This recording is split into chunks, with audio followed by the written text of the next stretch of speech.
Que solo lo igual puede conocer lo igual equivale a decir que solo puede conocerse en otro lo que es propio de uno mismo.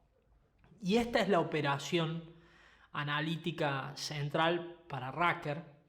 Es decir, nosotros lo que buscamos a partir de la operación analítica es que el psicoanalizado puede entrar en contacto con lo que ignora de sí.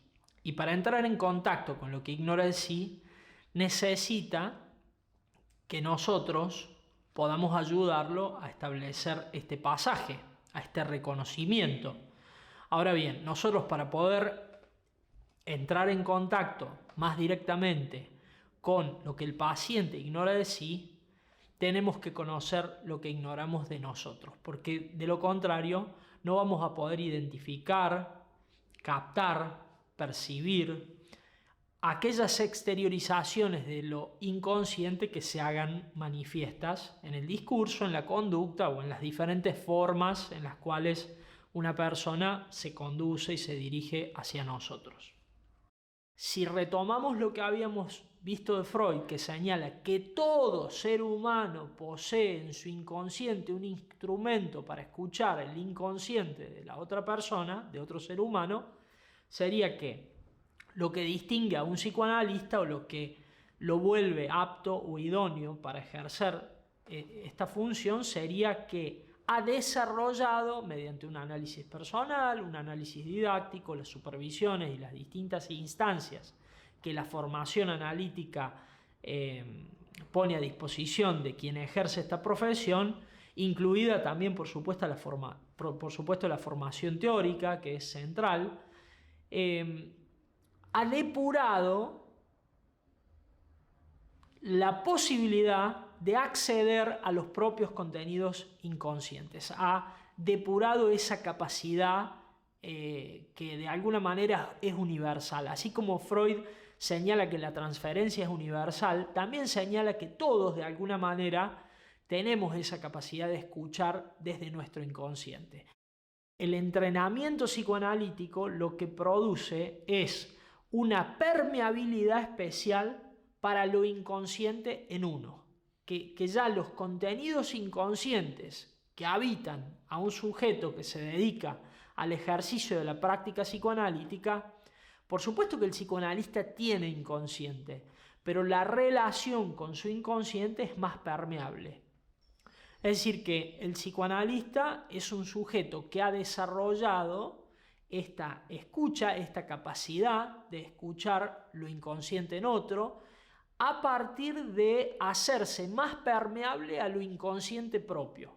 En tanto está más permeable a lo inconsciente propio, está en mejores condiciones de escuchar lo inconsciente en otro y por ende de favorecer ese proceso en la persona que lo contrata.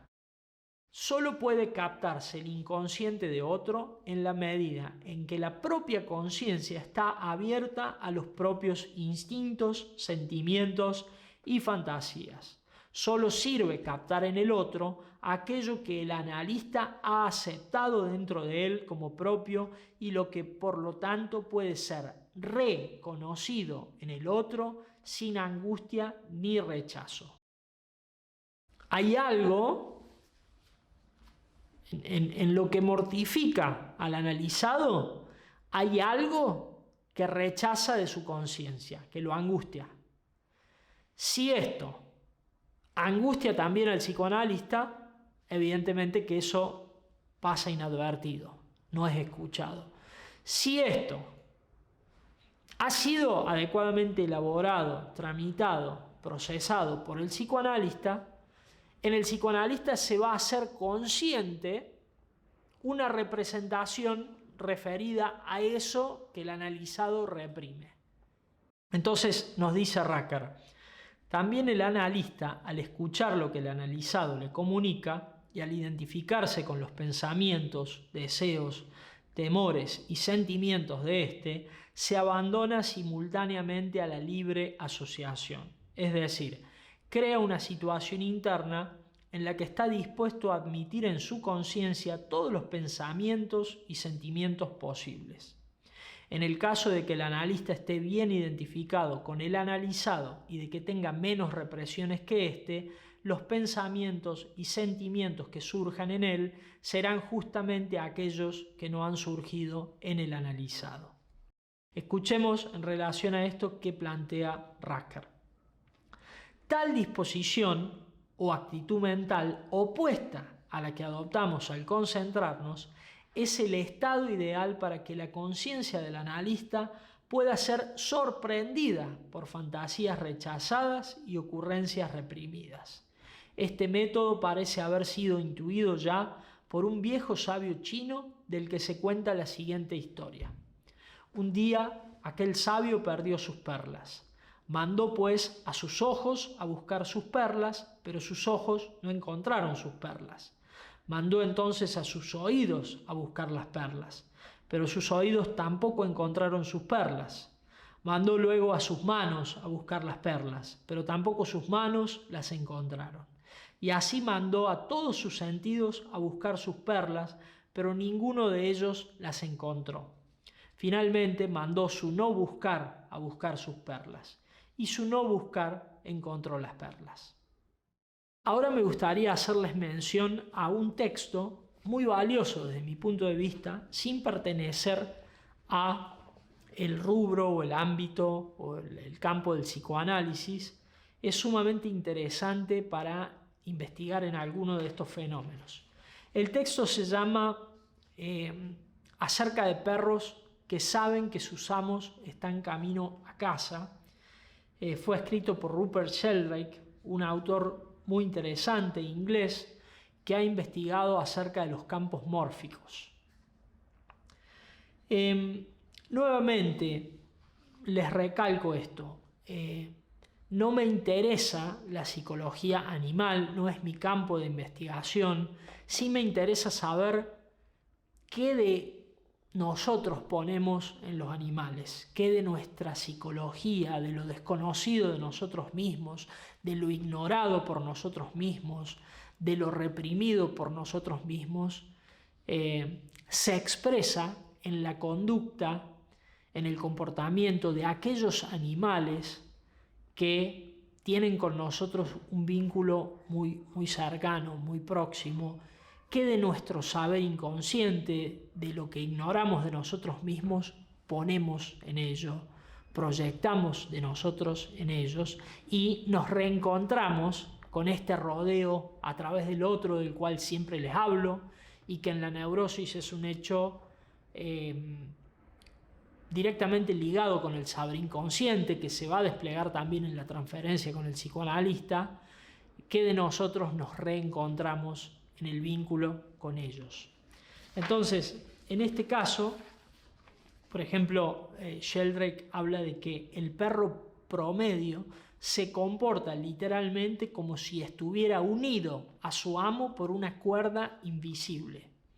Dada la oportunidad, lo seguirá a todas partes, se echará junto a él y exhibirá claras señales de tristeza si su amo sale y lo deja en casa o si lo echa inesperadamente de la habitación.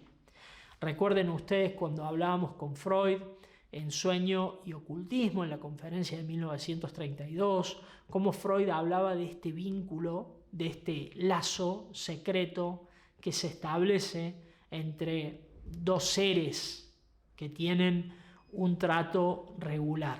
Les voy a leer un párrafo de este libro que se los recomiendo. Son pocos los textos extra psicoanalíticos que están incluidos en el material del curso. Por supuesto que este texto no pertenece a la bibliografía obligatoria, si se quiere, o a la bibliografía principal del curso, pero a mi modo de ver es interesante y es también un ejemplo de estos productos culturales, intelectuales que hayamos expresados en campos distintos del psicoanálisis, pero que a la vez por vías diferentes, partiendo de supuestos epistemológicos diferentes y con metodologías diferentes, desde campos del saber diferentes, llegan a intelecciones que están directamente emparentadas con las ideas psicoanalíticas. Es fácil no interpretar acertadamente las reacciones de los animales de compañía ante el inicio de una enfermedad, cuyo sentido solo resulta claro cuando se las considera retrospectivamente.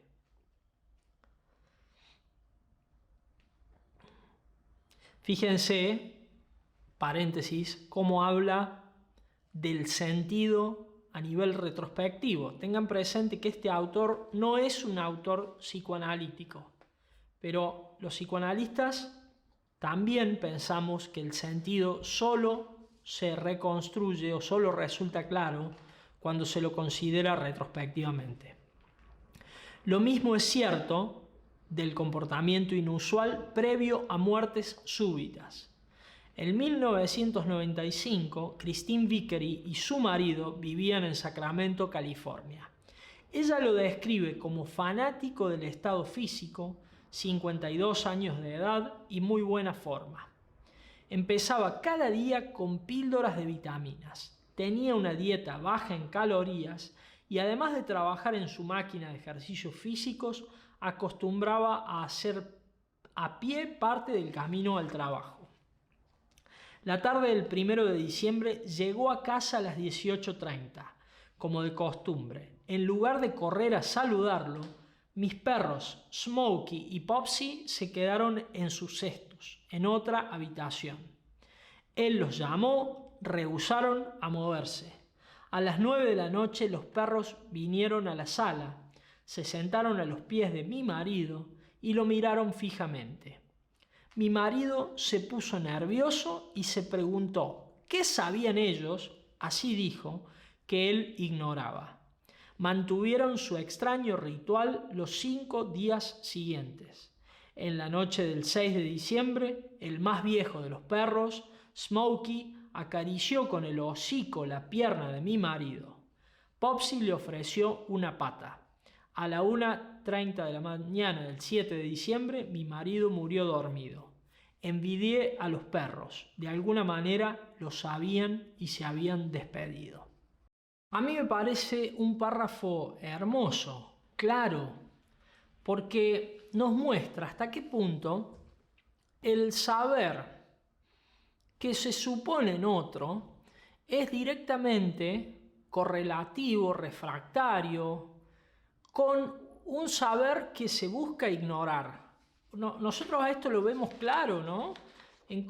Lo vemos en el autor que lo escribe, lo vemos en la esposa que destaca todos los aspectos saludables como algo que en principio contradiría de manera clara la posibilidad real de la muerte de su marido. Pero de alguna manera nosotros, que estamos acostumbrados a escuchar lo inconsciente, claramente que nos llama la atención esta descripción tan minuciosa y tan exagerada de una búsqueda de salud a toda costa. Claramente suponemos una problemática allí, ¿no? Es decir, un saber referido a cuestiones mortíferas. En esta exaltación de lo vital a toda costa, algo nos llama la atención. Entonces, lo que aprendemos al leer este texto está en directa consonancia con lo que veíamos que planteaba Lacan respecto de que el inconsciente consiste en suponerle un sujeto a un saber. Hay un saber vinculado a los afectos que es insoportable, inadmisible para el yo y que solamente va a poder ser aceptado, va a poder emerger, va a poder hacerse consciente a partir de suponérselo a otro. En otras palabras, necesito poner en ti lo que yo todavía no estoy dispuesto a saber sobre mí. Al saber se le supone un sujeto. Esto sería lo que está muy bien condensado en la frase que le formula el dueño al perro cuando le dice ¿qué sabes tú que yo no sepa? Que va en directa relación con lo que plantea Porcia cuando dice en una de sus voces: y si no puedo decirte nada sin lo que yo me digo, ¿Lo que yo te digo es lo que yo te digo o es lo que yo me digo? En toda esta suposición que pasa por esotérica, por disparatada, por descabellada, por anticientífica, por absurda, demás, de suponerle semejantes dotes adivinatorias, proféticas a un pobre perro. ¿Qué es lo que hay? ¿Hay un delirio? No, nada de esto, no confundamos, no prejuzguemos, tratemos de ver, como nos decía Freud, el núcleo de verdad en todo esto. Si lo tuviéramos que plantear de una manera resumida, diríamos que el dueño, cuando le dice al perro, ¿qué sabes tú que yo no sepa?, le está diciendo, necesito poner en ti lo que yo todavía no estoy dispuesto a saber sobre mí.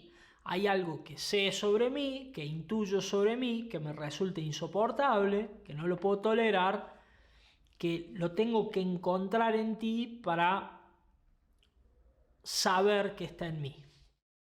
Vamos a describir este proceso, que es mucho más complejo, de una manera simplificada para que puedan percibir mejor a qué me refiero con cómo circula este saber y cómo emerge del vínculo, generando este efecto de sorpresa siempre retroactivo. En primer lugar, el amo está triste, pero lo niega, lo oculta. Es decir, está triste, pero no sabe que transmite esa tristeza. Está triste porque sabe lo que le pasa. Por supuesto que en algún sentido intuye, supone sus cuestiones de salud. El perro se identifica con la tristeza de su amo. Se pone triste. El amo está triste, el perro se pone triste. Lo ve triste al amo, se pone triste. El amo se identifica con la tristeza de su perro, lo ve triste al perro, se identifica con esa tristeza, supone una causa en esa tristeza y a partir de suponer una causa en esa tristeza, de alguna manera supone que esa causa tiene que ver con algo de él. Recién viendo la tristeza en el perro puede reconocer la tristeza propia. Ese es un poco el rodeo de esta cuestión trágica, que por supuesto tiene un desenlace terrible y que tiene muchas más complejidades, porque cuando sumamos a la ecuación la relación con la mujer, podemos saber que este saber respecto de el final trágico de este hombre estaba circulando no solamente en los perros, sino que en la mujer también, y en el hecho de cómo la mujer busca exaltar estas cuestiones hipersaludables en su marido, como alejándolo de toda posibilidad de muerte. Vemos también que la mujer estaba en este circuito enfermo, patológico, de negación de la castración, de negación de la enfermedad y de buscar una comprensión racional insalubre, que mintiera, que negara, que callara todas estas cuestiones que estaban proliferando en las oscuridades. Luego esto se le atribuye al perro y parece que el perro es portador de un saber mágico absoluto respecto de lo subterráneo anímico, pero en realidad esa es la fuerza que tiene lo inconsciente en los vínculos. El tema es cómo los seres humanos elegimos disfrazar, ignorar, mentirnos, tapar, ocultar lo que en el fondo sabemos. Eso es de lo que se trata. Y que pareciera que los únicos que estaban advertidos de esto eran los perros. En realidad los perros quizás sean más sensibles y más empáticos a los aspectos anímicos, que son los que los propios seres humanos transmitimos en relación a lo que elegimos callarnos, no demostrar, pero que evidentemente que se trasluce. ¿Está bien? Pero nosotros sí estamos advertidos. Es como dice Freud entonces. Todo ser humano tiene en su inconsciente un instrumento para escuchar lo inconsciente en otro. Entonces, ¿Qué sabes tú que yo no sepa? No es que el otro, en este ejemplo el perro, detenta un saber sobre mí, misterioso, enigmático, sorprendente y sobrenatural, sino que el saber del inconsciente busca enlazarse a un otro significativo. ¿Qué sabes tú que yo no sepa? Da cuenta de la propia división subjetiva. Con lo cual se derrumba esta idea de la lectura de pensamientos o de la telepatía, entendida como un emisor y un receptor. Porque, como planteaba Lacan, el sujeto recibe del otro su propio mensaje en forma invertida. Es decir, cuando yo le hablo al otro, le estoy hablando a alguien en ese otro y alguien está hablando en mí a través de mi yo. Con lo cual, adviene de ese vínculo algo relativo a mi estructura subjetiva, a mi constitución, algo que señala una división en mí entre un saber y algo que ignoro, y que solamente voy a poder reencontrarme quizás con algo de eso que ignoro propio en mi vínculo con el otro. Siempre y cuando, por supuesto, exista en mí una posición ética, si se quiere, podría ser la posición del analizante, que se dispone a que en la asociación libre las cosas que suceden tengan que ver con el que habla, o por supuesto que si está la posición de seguir ignorando, vamos a coincidir con Lacan en que el inconsciente tiene estatuto ético, no óntico, con lo cual una persona puede ignorar su inconsciente de por vida y seguir creyendo que las píldoras y las vitaminas y salir a correr 500 veces por semana es algo saludable y que favorece la vida. Entonces, fíjense en este párrafo todo el jugo que le podemos extraer en términos psicoanalíticos, considerándolo desde esta perspectiva de cómo circula un saber inconsciente que es rechazado por insoportable y que es reencontrado de una manera sorprendente a partir de ese rodeo que da en el otro. Por último, una mención que hace Freud a este fenómeno de la recepción del mensaje telepático. En 1932, en Sueño y Ocultismo, señala: la acción se había introducido ese día en la vida del niño como un cuerpo extraño. Es decir, supongamos que alguien recibe un mensaje telepático que se anuda o se enlaza a una acción vivenciada o sentida por alguien muy cercano. Freud describe esta situación sentida por el supuesto receptor del mensaje telepático como la introducción de un cuerpo extraño. Simplemente mencionarles que esta metáfora del cuerpo extraño está muy ligada con dos conceptos de Freud, como lo son el síntoma y lo ominoso. ¿Está bien? Estos dos conceptos dan cuenta de este fenómeno de extrañeza o de ajenidad que el propio sujeto sienta en relación al síntoma y frente a la aparición de eso familiar extraño que lo siniestro representa. En relación a esto, les recuerdo que Nietzsche decía: de nadie estamos más lejos que de nosotros mismos. ¿Está bien? Con lo cual volvemos a abonar la hipótesis de que eso reencontrado, con lo cual nos sorprendemos y de lo cual nuestra conciencia tonta se extraña, también de alguna manera es algo propio reencontrado a través del otro.